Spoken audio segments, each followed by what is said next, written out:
যোৱাকালি আমাৰ অসম বিধানসভাত মাননীয় বিত্তমন্ত্ৰী অজন্তা নেওগ ডাঙৰীয়ানীয়ে যি ২৫-২৬ বৰ্ষৰ যি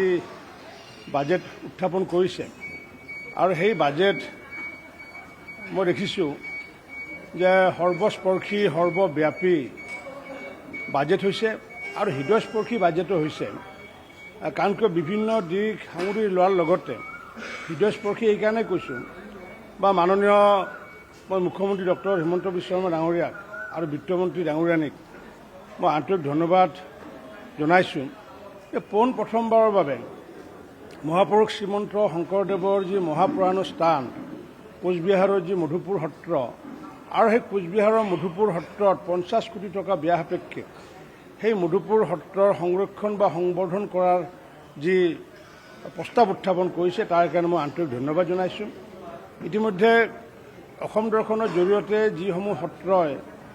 চৰকাৰীভাৱে ধন পোৱা নাছিলে সেইসমূহকো পুনৰ নতুনকৈ প্ৰায় ২০,০০০তকৈ অধিক তেনেকুৱা সত্ৰ নামঘৰসমূহক বা উপাসনাস্থলী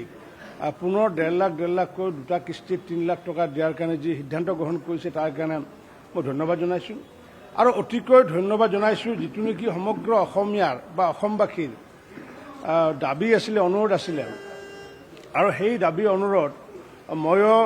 যেতিয়া বিধানসভাৰ অধ্যক্ষৰ দায়িত্বত থকাৰ সময়তো সেই অনুৰোধ জনাইছিলোঁ চৰকাৰক আৰু এইবাৰ মুখ্যমন্ত্ৰী ডক্টৰ হিমন্ত বিশ্ব শৰ্মা ডাঙৰীয়াকো ২ বছৰ ধৰি এটা অনুৰোধ জনাইছিলোঁ যে দিল্লীত আমি ইমানবোৰ অসমীয়া মানুহ আছোঁ, ৰাজনীতিবিদে হওক বা উদ্যোগী হওক বা বিভিন্ন চাকৰিয়াল, কিন্তু দিল্লীত অসমীয়াসকলৰ কাৰণে কোনো ধৰণৰ নামঘৰৰ ব্যৱস্থা নাছিলে।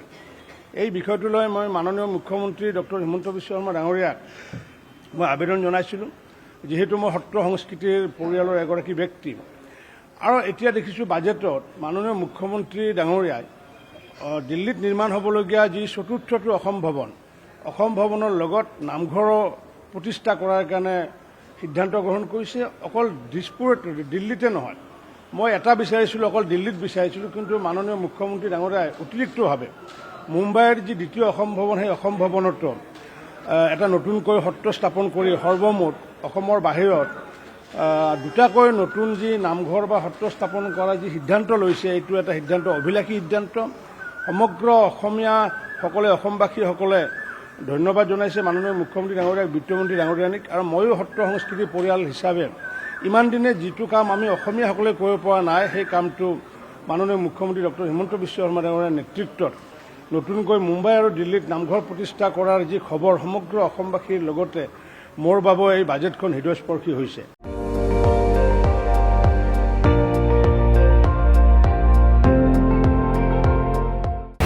আপুনি চাই আছে ND24,